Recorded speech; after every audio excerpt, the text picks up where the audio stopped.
Hi guys, welcome back to my channel. Today we'll be making homemade pho, so stay tuned.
Now it's time to add your meat of choice. Today I'll be using sliced roast beef.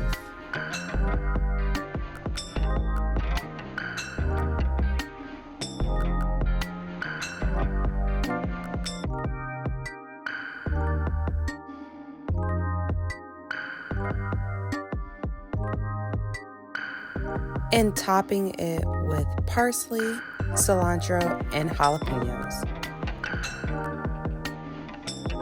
And to finish up my toppings, I'm going to add some sriracha as well as some lime juice. And oh my goodness guys, this turned out so good. And like always, my husband enjoyed it. And I hope you guys did too. Please make sure you like, share, and subscribe. And come back for more videos. Okay, bye.